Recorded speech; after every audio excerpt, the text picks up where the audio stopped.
This program was first broadcast on Canterbury's community access radio station Plains FM 96.9 and was made with the assistance of New Zealand On Air. Coming up next on Plains FM is Find Your Bliss.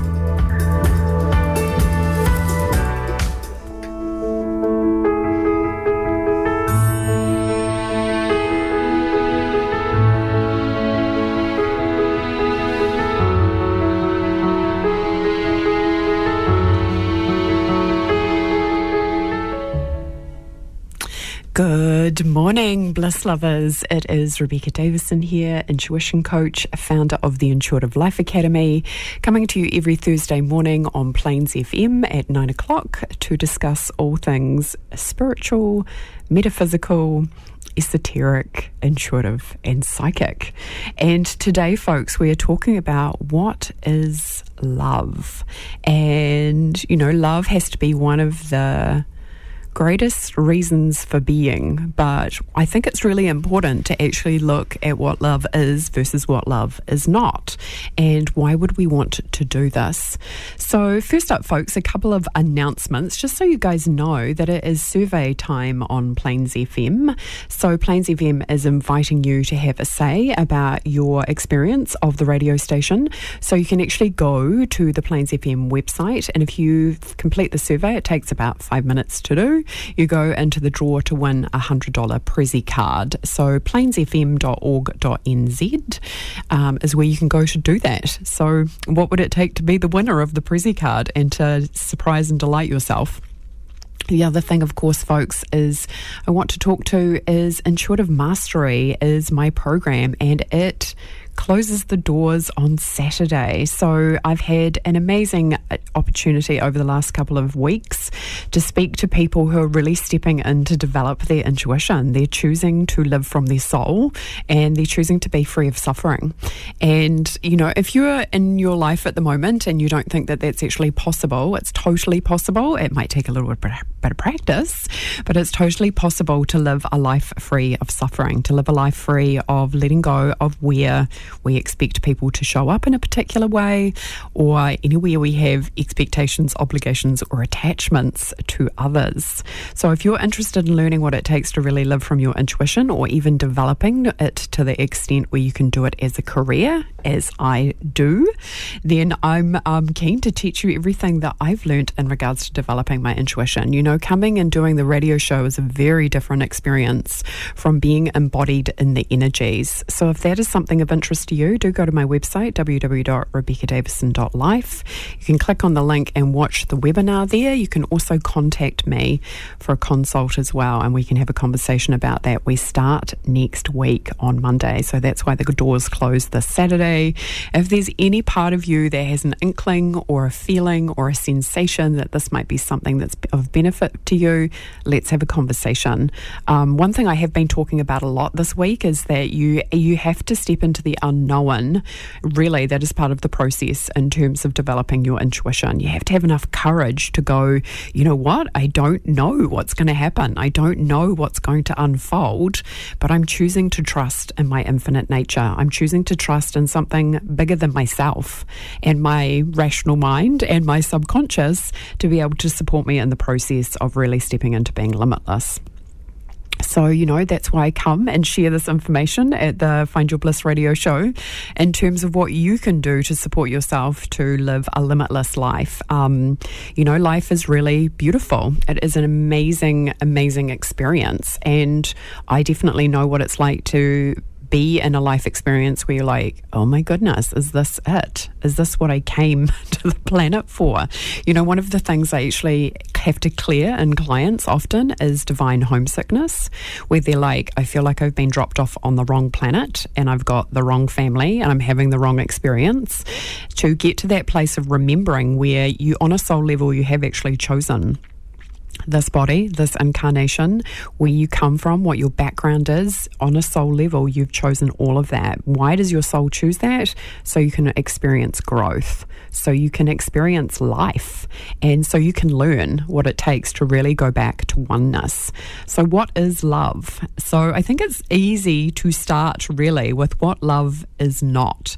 So how do we identify what love is? By identifying what it is not.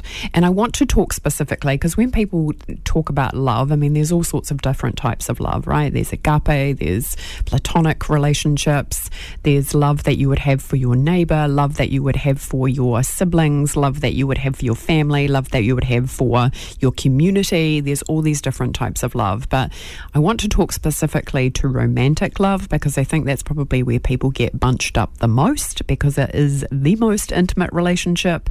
And also too, it's where, it is where we place our value proposition the most, right? Where we take all our, all parts of ourselves, whether that's a wounded part, whether that's an aware part, whether that's in a part where we have a deep understanding of ourselves. That's what we are taking into our closest relationships. And this is where we get seen the most. This is where we get witnessed by our partner the most. So really, I want to talk about what it means to really love yourself, to know what love is, and to be able to therefore give it to your others, including obviously your partner. So love is not expectations. Right? And unfortunately, what happens is we do have a lot of expectations. We associate that with an identity, i.e., you're my husband, you're my wife, you're my partner, you're my girlfriend, you're my boyfriend.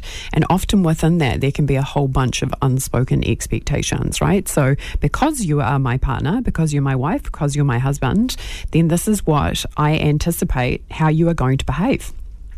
Right, and again, this is the process of dating and getting to know somebody and identifying if you have the same values. But often those unspoken expectations can actually be buried in our subconscious in regards to how we expect the other person to behave. And where we, and again, sometimes you might think it's elementary, but your partner might think, well, I've got no clue what you're talking about, right? And the example I used to use for a long time was dropping towels on the floor. You might, after a certain period of time, have the expectation that your partner would put them on the towel rail, whereas your partner's like not living in that same reality, right? They're like, the floor's there, that'll do, right? So this is a difference in expectations, and this is where the ego loves to get involved and go, okay, well, there's, that's par for the course. You should know that the towels don't go on the floor. That's not where towels belong. But again, your partner's coming from a different perspective. They're coming from a different set of values. They're coming from a different awareness. So how do we bring the energy of acceptance to that, as opposed to taking it personally and getting really upset and getting really triggered, right? Like, I can't believe you did that. That's so rude. Or making a judgment or an assessment about our partner's behaviour. So this is where we want to learn what it is to create an amazing relationship with ourselves. So, and you can see how this crosses over. If we have expectations of others, we will have expectations of ourselves. If we put obligation onto others, we will place obligation on ourselves. If we have judgment of others, we are judging ourselves. And this is where, when we want to learn about love, we really want to look at the law of one. And the law of one, of course, says, universal law, that we're all connected. So if you have judgment or this is where discrimination shows up as well.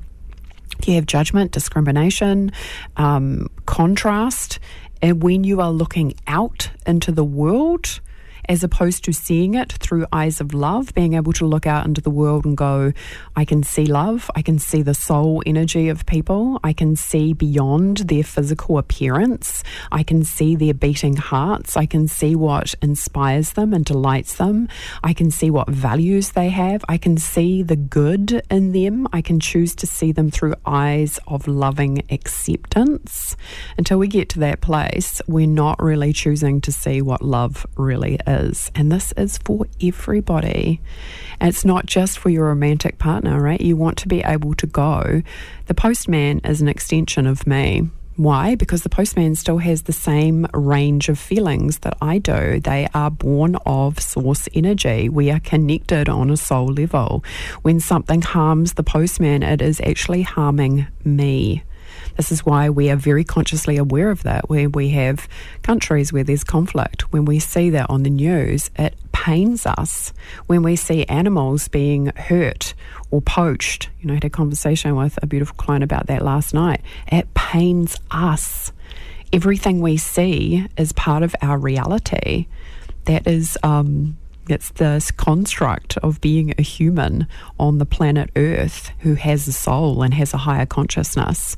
And until we can actually see ourselves through the eyes of love, we can't really offer that to other people. Which is why that if you, if you're in relationship, you really want to be thinking about, especially if you're prior to getting into that relationship, what was your relationship like with yourself? Can you see yourself through the eyes of love? Because this, of course, is what happens. People go, I need you to love me to know that I'm okay.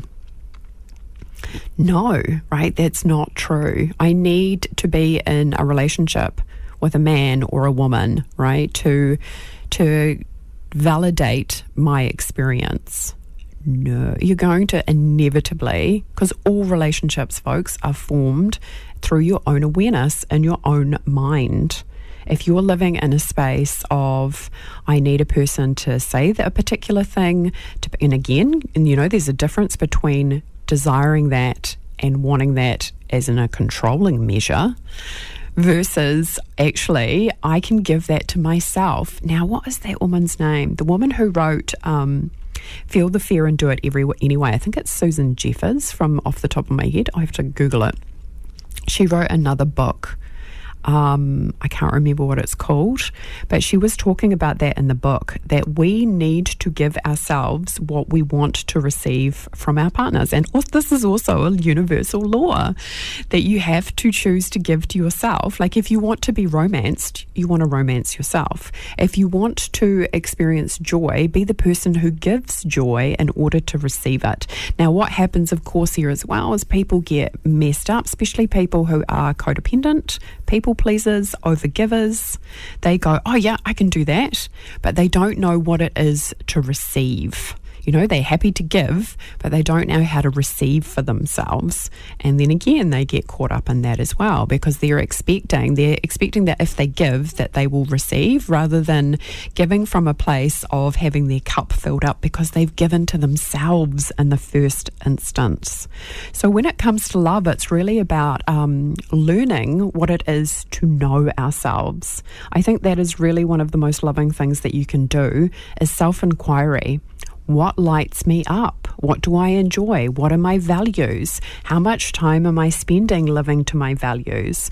Talk about this a lot. If you, if one of your values is freedom and you're not experiencing freedom, then it's going to make you unhappy.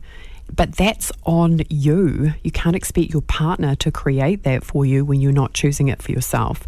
And this is where, again, those expectations and obligations, because that person is in relationship with us, they're around us, and we start projecting, right? We start projecting and going, you're the cause of my lack of freedom. You're the cause of, me not being happy. That's not true. It always comes back to our relationship with ourselves. And what do people want? They want to be around somebody who is happy, but they also want to be around a person who can create that happiness for themselves. So, in relationship too, inevitably there will become a hiccup where there is lack of value towards self. Every time a coconut, whether it's something that has happened in the past where you believe, a circumstance that's occurred in your life and you've given it meaning, you've attributed a meaning to it because of the emotion that you feel about it. And then, of course, inevitably, when in our closest relationships, that will be revealed. The purpose of relationships, folks, is spiritual growth. Why spiritual growth? So we can really understand what love is. Love is not attachment. And again, we get confused with this because we can often project onto our partner what we wanted or needed from our parents. Right? Whether that was attention, affection, adoration, safety. We can often look for that subconsciously. You know, I remember in the United States once I was at, whereabouts was I? I think it was in California, San Francisco, going to an event there and meeting this guy. And he was so funny because he was just so upfront and really refreshing. And he said, you know, I dated my father and I divorced my mother, because he had such a great awareness that he had subconsciously chosen those patterns of energy, and that's how he'd ended up in those relationships. So really starting to look at, you know, what does love really mean to me? You know, and to work on it to get to the place where love can be unconditional. That doesn't mean that you don't have a boundary. That doesn't mean that you don't have awareness in regards to what your boundary is. It doesn't mean that you have to give effortlessly. Because the irony is, right, if you are people-pleasing, if you're a little codependent, which means that, you know, you feel like you can't survive without the other person, you know, that you need the other person, you know, that energy of kind of grasping, which is not expansion, which is not true love, that's attachment, that's gripping, that's neediness. You know, it can often feel like love. It can often feel really romantic. You know, when we merge with another person, it can be incredibly romantic. But it's often not true love, right? True love is really being the person who is able to actually give to the other person because you choose to, because you want to, rather than because you feel like you have to. And that often shows up in longer term relationships. I've been doing this for so long, you know, I just continued to do it rather than actually waking up each day and going, I am choosing to love this person today. I am consciously choosing it. It is a conscious choice. It's not just something that I'm kind of showing up in the energy of, like energetically, this is the soup that we're in. I am consciously choosing. And that is why love relationship is actually work. It takes effort. And what the biggest effort is for you to take responsibility for yourself and your relationship that you're having with yourself, because what's going on internally will determine everything that is happening externally. People underestimate this. This is the last place we look. I did a Facebook Live in the Facebook group the other day, and the golden question was, what is the feeling that you're unwilling to feel? What is the feeling that you're unwilling to feel? That is what's calling for your attention. That is the part of you that's looking to be seen and witnessed and held and loved. And it's actually unfair and unrealistic to expect your partner to do that for you if you're not doing it for yourself. So when it comes to partnership, folks, choose somebody who wants to grow. Choose somebody who's willing to look at themselves, at their shadow self. Choose somebody who's willing to be aware. And this again creates all sorts of conflict in relationships where people, often one partner is very open. You know, often it's women, right? Because women are way more emotional. We're dealing in an emotional landscape all the time. We can move out in and out of it really quickly, probably more so than men. Not that men don't have emotions, it's just that they operate in a slightly different way, right? They're a little bit more compartmentalized, shall we say? Like if I'm working, right? I'm not thinking about my emotions right now. So, what happens, of course, is that with women being more fluid in their emotions like that, they're going back and forth. And then what will happen is they'll often misinterpret a man's behavior and go, okay, well, he's not responding the way that I want him to. He's not responding to me with openness, with emotion, which is why, you know, when you listen to John Gray, Men Are From Mars, Women Are From Venus, you know, which I actually had the privilege of being on a tele summit with him once. It was incredible. Right, which is that, you know, you need to make a time, right? Make a time to be able to go. So your partner knows this is what we're doing in this point in time. This is the purpose of this time together, rather than expecting the other person to be the same and be able to be fluid and move in and out of emotions as easily and effortlessly as you do. So really, the joy too of relationships is getting to know ourselves, is being witnessed, is being able to be vulnerable. And, you know, usually what will happen, folks, is you will choose a partner that has the same level of comfort around vulnerability that you do. So even asking yourself, is there some defense energy in my relationship at the moment? Am I actually kind of holding back? Is there part of me that's fearful of our relationship going deeper, becoming more intimate, being able to open my heart more to truly be seen? This is kind of natural, right? If you've had circumstances in the past where you've been hurt, it is not going to be easy to be open-hearted. It's going to be natural on some level that you're running a defense mechanism. Especially I often talk about, the limiting beliefs, the experiences that we've had in the past, whether it's, it's an argument through to something that's much more intense, like some kind of trauma. Though, it really is your body's way of protecting itself. So you should never judge your defense mechanisms, but you do have to ask yourself whether it gets to a point whether it's like, okay, is this actually serving me anymore? Oh dear, sorry, just turn that off. Isn't that funny, folks? I don't usually have my phone on ringer. Oh no. Holy moly, where's it all coming from? Sorry about that, folks. Just turn that off. I thought I'd turned my phone off and then it sounded like it was, I was on my laptop as well. I beg your pardon, folks. So talking about love and how love is all about your relationship that you're having with self. So love is not expectations, love's not conditions, and this can often be really hard when we're in a marriage relationship.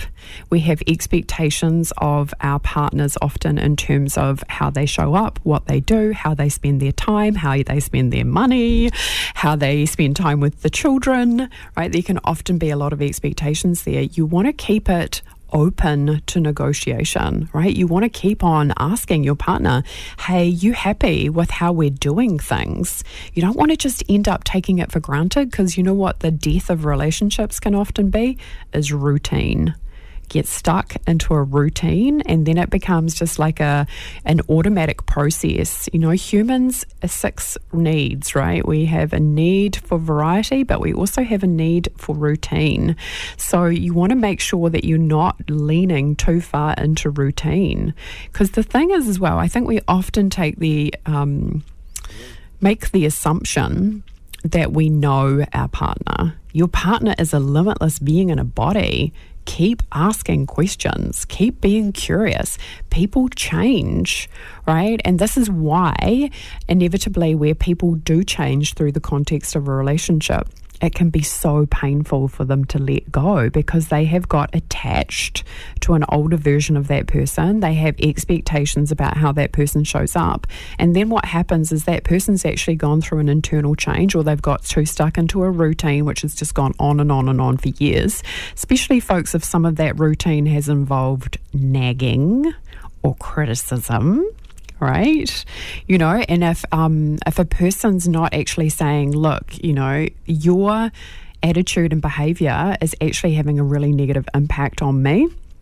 And, and not, people don't often do that, right? They don't often have enough awareness. They don't often have enough courage to say, what you're doing is actually having a really negative impact on how I feel about you. We don't often verbalize that. And then all of a sudden the relationship breaks up and people are like, oh my goodness, I was blindsided. There's always a red flag.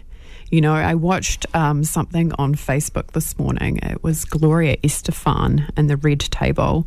And the woman was, her sister, I think it was talking about how her husband, 25 years they'd been married, and they were very much talking about it from the shock and how she felt blindsided. But I was actually listening to it, and there was part of me that was like, there would have been clues. Right, there would have been clues if you had actually been more present and more aware. Their daughter talked about how a year and a half before the relationship actually ended, that, she had clues in regards to the way her dad was behaving. And he had actually said to her, this is why I don't want to come home, because I'm always being criticised. That's a massive clue, right? Unfortunately, he said it to the daughter as opposed to the mother. But, again, what does it take to be conscious and go, whoa, that's important. I need to pay attention to that, right? That needs to be addressed. There needs to be a conversation here to say, oh my goodness, you're in this relationship, but you're not enjoying it anymore. And people forget to ask, right? You should, again, make the time to say, hey, are you still enjoying this relationship? What would you like to see done differently when it comes to all of it? Money, finances, sex, how you deal with your families, all of those things. You want to put that out on the table for review on a consistent basis. Do you actually like where we go for holiday? Even if we've done it for the last 15 years, do you actually enjoy it? Do you want to do something different? What inspires you? Even if you've been with somebody for 20 years, you still want to ask those questions. You still want to make sure that you are endeavouring to meet your partner's needs in regards to what makes them feel loved and supported. But again, we need to take responsibility in the first instance to do this for ourselves. Because love is really an energetic frequency that you choose to live in, to be loving. I had another beautiful conversation the other day about a client who had been at work, and she was just talking about how previously she would have responded perhaps with a bit of a tone or a bit of anger. And she said in this circumstance where something had kind of, there was a person in at work who was a little cross, and she actually just managed to be really compassionate and say, what's going on? Tell me, as opposed to coming down in that kind of heavy-fisted, angry energy back. She opened a space where love could be present. Now, this is what it means to be really a light worker. A light worker is somebody who's choosing love consciously, right? That in your interactions with other people, you are choosing to bring the energy of love because you are being it. And to be it, I know it's a cliche, but it really is letting go of everything that prevents you from experiencing the love. So that means letting go of judgment. That means letting go of the obligations. That means letting go of where you expect people to behave in a certain way. And I know this can be hard, right? This is not easy work, because if you have somebody in your life and world that you love and they are being cruel or mean or unkind or behaving in ways that are rejecting or abandoning or hurtful, it's not easy to keep your heart open. But this is what Spirit calls us to do, because the truth is we're all connected. So when we shut our heart off, we're literally shutting our heart down to ourselves. And that is spiritual truth. When you get to the point where you can see the truth that we're all connected and we want to be in this one frequency, we want to shift out of duality, i.e. me and you, and shift into we're all one, then we naturally, love flows. Naturally, you want to love yourself, because by doing that, you're loving other people. By loving other people, you're loving yourself. It's all interconnected. There is no ego defense of you're over there and I'm over here, or you've hurt me, or you've done that, or I'm doing this. The separation melts away. So love is an energetic frequency that you need to let go of all the barriers to be able to live in and feel the energy in your body. There's some wonderful ways you can do this. Start by seeing love everywhere. Right? See love in the person in front of you. See love in the floor. See love in the ceiling. Feel it in the chair that you're sitting in. Feel the love energy all around you. The earth is full of love. That's why we love being in nature. It feels good. So starting to think about that, how can I feel more love in my body? One of the most simplest ways to do it is focus your attention on it.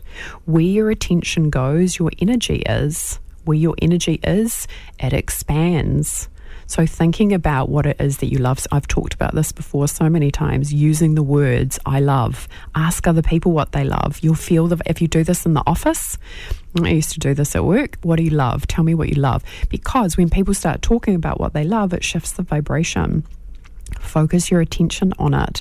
Or do the work of opening up your heart chakra so you can be in love frequencies. And now here's the trick, right? Opening up your heart chakra to the extent that you can keep it open no matter what. So if somebody's standing there pointing a gun at you, that you can still love them. Yes, I know it sounds insane, but it's totally possible, right? If you choose to be the person who's going to open their heart and keep it open no matter what, that people could swear at you black and blue, that they could criticize you, that they could judge you, that you can still see the light inside of them. You can still see love frequency because that's what you're choosing, no matter what they're saying, no matter what they're doing, and you can still extend that love vibration. You will be well on your way to being more enlightened, right? To live in love frequencies.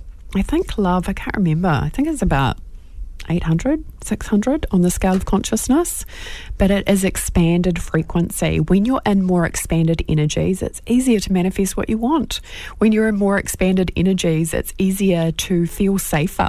Right? If you're in contraction, if you're in guilt, if you're in shame, if you're in apathy, if you're in anger, that zaps your vibration.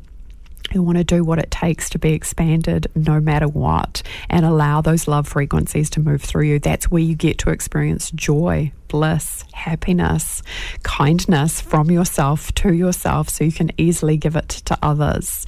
You'll feel relaxed, you'll feel calm, you'll feel peaceful because you've done what it takes to let go of anywhere, the ego is reinforcing that separation. You're literally shifting out of duality and into oneness, which is what the spiritual path is calling us to do, to remember the truth of who you really are and to let go of anywhere you have any of those nitpicky things. And to be the person, right, who's just choosing to be happy. Your partner's not responsible for your happiness. You are. Your partner's not responsible, for anything, right? You think about it, before they came into your life and world, you were doing just fine, presumably. So they can't be the cause of your unhappiness. They're not the cause of dissonance within you. That is what is going on for you. And that's why, of course, it's so important to do the shadow work, to go, okay, well, if this is showing me, this is coming up in a relationship, because partners will often do that for us. That's why they're our soulmates, right? They show us what's in us that needs healing, so we can actually shift and release it. That's part of it. So if you get triggered by your partner, actually bless them. Don't make them wrong or criticize them or judge them or beat them up, right? Be in the energy of thank you for showing me this part of me that's looking to be healed. And if you can be compassionate with yourself, you'll experience more compassion from your partner. If you can say to yourself, oh, look, I've been really triggered, your partner, and again, I've been triggered, not you've done this to me, then your partner, it will be easier for your partner to have more compassion with you too, when you take responsibility for your emotions and for the choices that you're making in regards to your emotions. It is so important. And again, it's really the secret to happiness in a relationship. Nobody wants to be in a relationship and say, you've done this to me, you've created this, you make me miserable. No, you are responsible for all the choices that you are making. You are responsible. It means that you have the ability to be able to respond. And again, people who take greater levels of accountability for their own happiness are the people who are happy. Right? If you get to the point where you can take responsibility for everything that's showing up in your life, your money, your career, all of it, when you get to that place, right, where you can actually take responsibility for it, you can therefore do something about it, and you will exponentially increase your happiness. So it's a huge thing, right, to learn how to love ourselves well, to learn what love really is, And again, you think about it, if you've ever been in a relationship and somebody's put expectations on you, obligations, you have to show up this way, you have to do this, you have to say this, it feels awful, right? It feels really controlling. It feels contracted. And that's not what we want when we're looking to experience love relationships. We want to experience that expansion. And that really comes from two people who've done the inner work on themselves, and they can really be a witness to what's going on and really be present. Hey folks, I'm going to say goodbye to Facebook now. Thanks for tuning in and joining me. I always try and do the first half hour or so of the radio show here on the Intuitive Life Academy page. I just got a wee notice saying that my phone's going flat, so I'm going to sign off. I hope you guys are well. Sending you lots of love. Oh, hi, Brian. How you doing? All right, tuning off on Facebook. Hey, folks, thanks for tuning in today. We are talking about what love is and about how love isn't expectations, obligations, and conditions, and how love really is all about the relationship that you're having with yourself and letting go of all those parts inside of you that are barriers to love, the defense mechanisms, the limiting beliefs, the parts of you that are judging or criticizing others. You know, it's painful to judge and criticize others. You know why? Because when you do that, you are judging yourself. That is painful. It feels sore, right, to judge other people, and you can feel it in your energy. It's not rocket science, right? You can feel it in your energy, in your body. Usually what happens when we go into judgment, I've seen it a lot, your third eye gets blocked, so you don't see what's true, right? And then so the energy is quite heady because you're in judgment in the headspace. It disconnects you from your heart, right? And again, one of the wonderful practices that you can do in terms of really learning what it is to live from love is to keep your attention on your heart space. You know, I've done energy clearings before, folks, like had them done with, on myself. And like I remember one time shifting some energy in my chest. It felt like I'd been punched in the chest for about 4 days. It was super painful because it was just all this old energy that was leaving my body and energy field. In terms of heartbreak, it was so painful, and it was actually physical. You know, they've done studies on this where people have been married for a long time and then the other one dies of a broken heart when one passes away. Heartbreak is a very physical experience. So if you are experiencing heartbreak, know that you are love. So that contraction, that energy is really, untruth that has landed in your body. And it's asking you to look at the bigger picture, because again, the suffering comes from too limited a viewpoint. We want to expand our perspective out and learn what the truth is about who we are. Love can never be taken away from you, because it's who you are. So a lot of people think, of course, too, when they're in a relationship, oh my goodness, my relationship's broken up, so I've lost something. No, you haven't. You can't lose who you are. It's your natural state of being. You might have a person come and go in your life, but that doesn't mean that you've even lost the love that you had for that person. You can still love them, even if they're choosing something else. Now, of course, it's not healthy to continue to want to be with that person from a place of attachment. You can still love somebody and not be attached to them, right? You can learn what it takes to let it go, so you can open yourself up to have a love relationship with somebody else. And I understand, it is painful to go through a breakup. It challenges us on every level. It challenges us in terms of what we believe about our value. It challenges us in terms of our confidence. It challenges us in terms of what we really think love is. Sometimes, it can be so excruciatingly painful that we pop in those defense mechanisms just in order to be able to survive. I've shared with you guys, I haven't really touched on it too much. I've shared it a little bit about a gentleman in my life who was the love of my life, right? And as I would have referred to him as. And, breaking up with him was one of the most painful things I have ever experienced.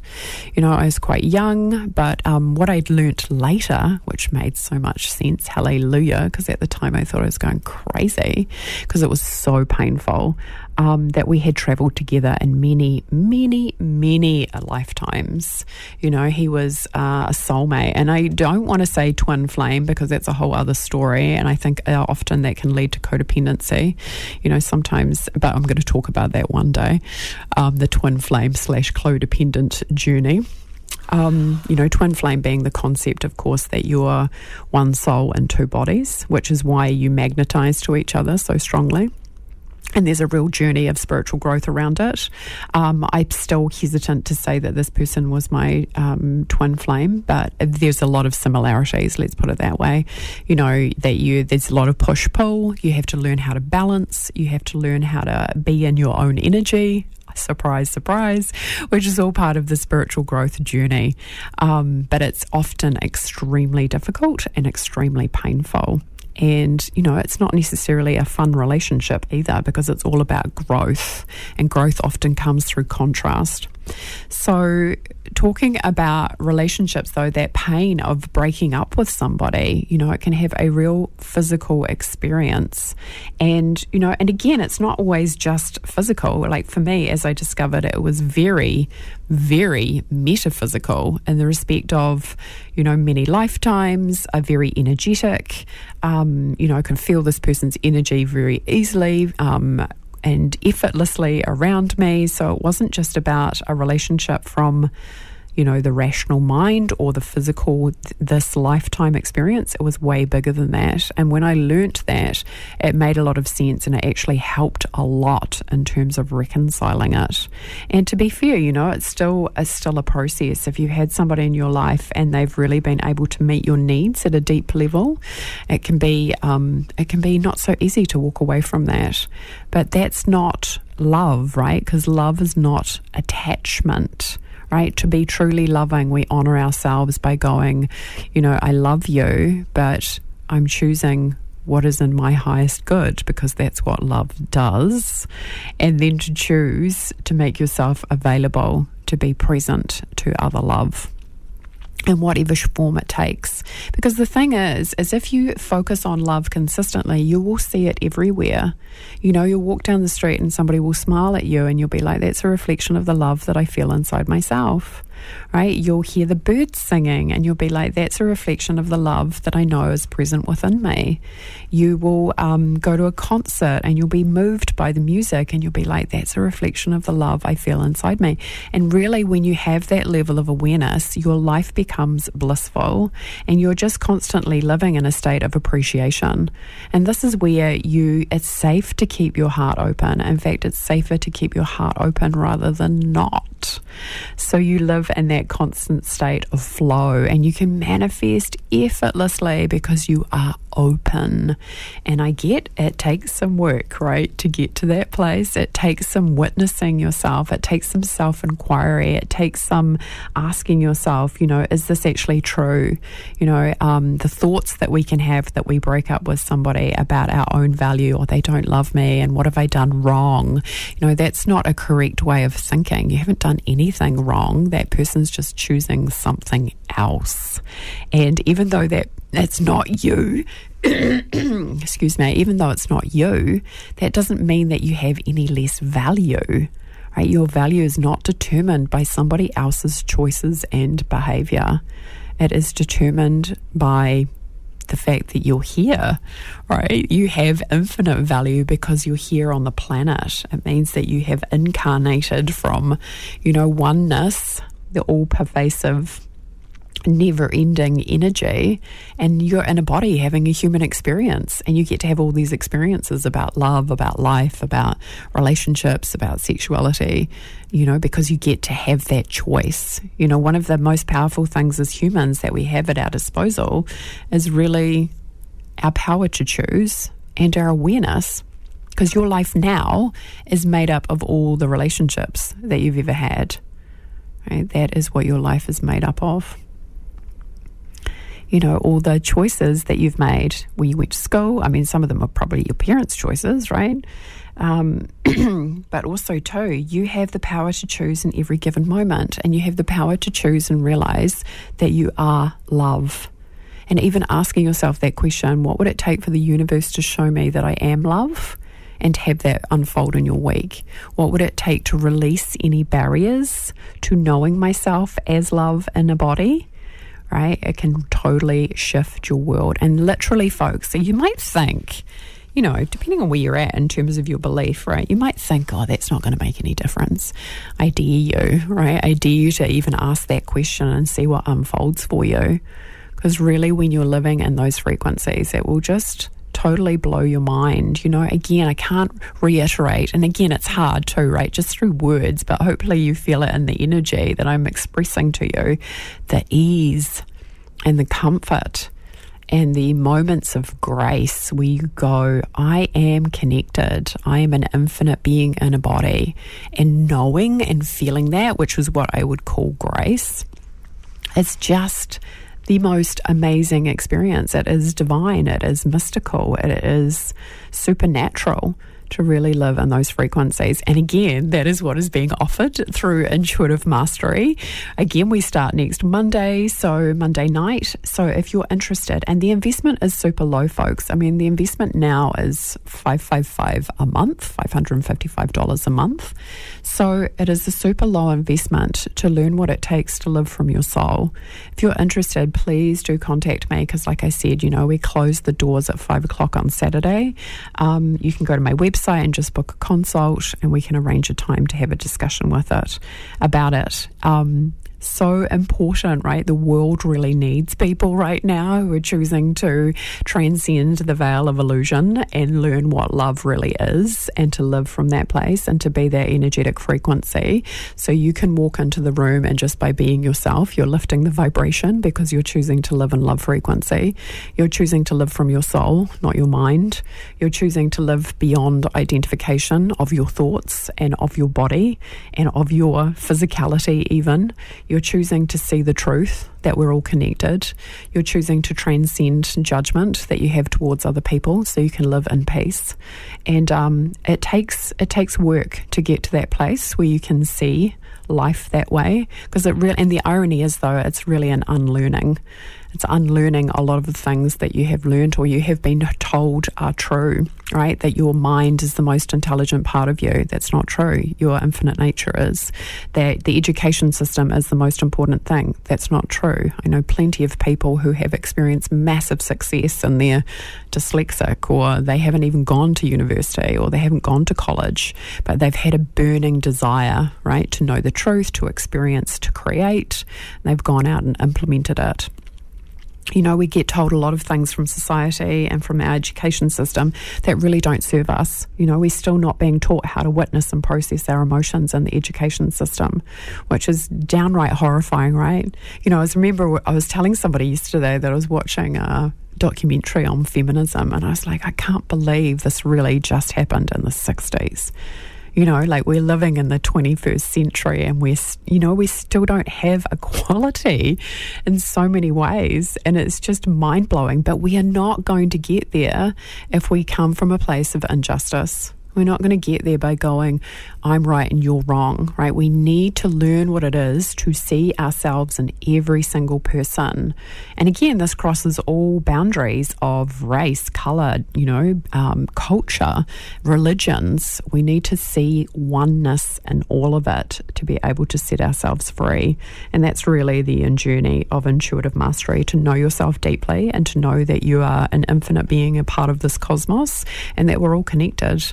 And when you have that experience, everything, again, there is no need for a defense mechanism.